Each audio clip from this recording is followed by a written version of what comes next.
Hello friends, நம்ம இன்றைக்கி இதை பற்றி பார்க்க போகிறோம். இலக்கிய வரப்போகிற எபிசோடில் என்ன இன்ட்ரெஸ்டிங்கான சுவாரஸ்யமான நடக்க போகிறாங்க பார்க்க போகிறோம். வாங்க வீடியோக்குள்ளே போயிடலாம்.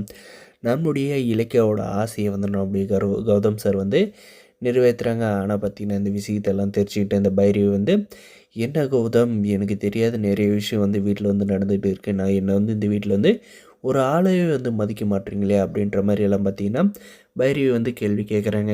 இப்போ என்ன உங்களுக்கு வந்து தெரியும், என்ன விஷயத்த வந்து உங்களுக்கு தெரியாது வந்து பண்ணிட்டோன்னு வந்து கேட்குறீங்க அப்படின்ற மாதிரி பார்த்தீங்கன்னா நம்முடைய கௌதம் சார் வந்து கேட்டதுக்கு, உன்னுடைய ஒய்ஃப் வந்து ஆசைப்பட்டா அப்படின்ட்டு வந்து இந்த அனாதை பொண்ணுங்களுக்கு வந்து விடுதி வந்து அமைச்சு கொடுத்துருக்கே, இது வந்து கொஞ்சம் கூட சரியில்லை. இதுக்கு வந்து கார்த்திக் வந்து உடந்த போய் அதை வந்து அவங்க கையாலே வந்து திறந்து வர வச்சுருக்கான் அப்படின்ற மாதிரி வந்து சொல்கிறாங்க. ஆமாம், இல்லாதவங்களுக்கு வந்து செஞ்சால் வந்து புண்ணியம் தானே அப்படின்ற மாதிரி வந்து நம்ம இலக்கிய வந்து சொல்கிறாங்க. அதுக்கு பார்த்திங்கன்னா, நீயே வந்து இல்லாதவதான், நீ வந்து இல்லாதவங்களுக்கு வந்து ஹெல்ப் பண்ணுறியா?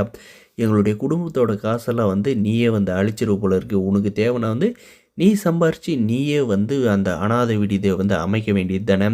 எதுக்காக வந்து எங்களுடைய காசில் வந்து நீ இப்படி பண்ணிக்கிட்டு இருக்க அப்படின்ற மாதிரி பார்த்திங்கன்னா நம்முடைய பைரவி வந்து கேட்குறாங்க. நம்முடைய கௌதம் சார் பார்த்திங்கன்னா கோவம் வந்துட்டு, என்ன இந்த சொத்தில் வந்து எனக்கும் வந்து பங்கு இருக்குது, நானும் வந்து இந்த கம்பெனியை வந்து உருவாக்க வந்து ரொம்பவுமே வந்து கஷ்டப்பட்டு இருக்கேன். நான் வந்து என்னுடைய ஒய்ஃபுக்கு வந்து கண்டிப்பாக வந்து அவளுடைய கஷ்ட காலத்துலேயும் வந்து நஷ்ட காலத்துலேயும் வந்து நான் உதவி தான் வந்து தீருவேன். அவள் என்ன ஆசைப்படுறாலோ அதை வந்து நான் வந்து கண்டிப்பாக வந்து செஞ்சே தீருவேன்.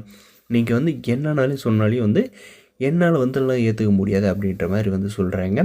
நம்மளுடைய ஜானியும் பார்த்திங்கன்னா, என்ன பைரவி, இவ்வளோ சொத்தை வச்சுக்கிட்டு நம்ம என்ன போகிறப்ப வந்து கூடையை வந்து எடுத்துகிட்டு போகிறோம்.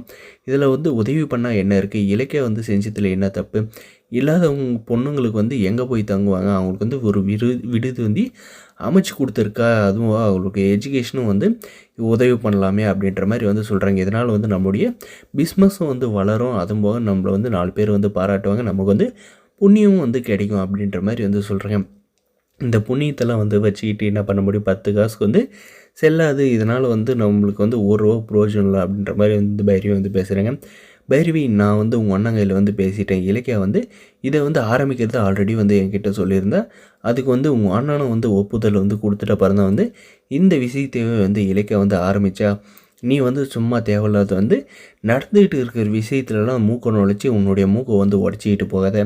தேவையில்லாத வந்து எங்ககிட்ட எல்லாம் வந்து பேசிக்கிட்டு இருக்காது. உன் வேலை என்னமோ அதை மட்டும் பார்த்துட்டு போ. ஆல்ரெடி உன் மேலே வந்து செம காண்டில் இருக்கும். என்னுடைய கார்த்தியோட வாழ்க்கையை வந்து கெடுத்துட்டு இதுக்கு மேலே வந்து ஏதாவது பிரச்சனையை வந்து ஏற்படுத்துன்னு நினச்சேன்னா கண்டிப்பாக வந்து நான் உன்னை வந்து சும்மா விட மாட்டேன். குடும்பத்தோட நிம்மதி வந்து போகிறதுக்கு காரணமே வந்து நீ தான் அப்படின்ற மாதிரி பார்த்திங்கன்னா நம்முடைய ஜானிக்கு வந்து அழுத்த திருத்தமாக சொல்கிறாங்க. இதுக்கப்புறம் பார்த்திங்கன்னா நம்ம இலக்கியாவும் நம்மளுடைய கௌதம் சார் பார்த்திங்கன்னா என்ன பண்ண போகிறாங்கன்றதை இருக்குது.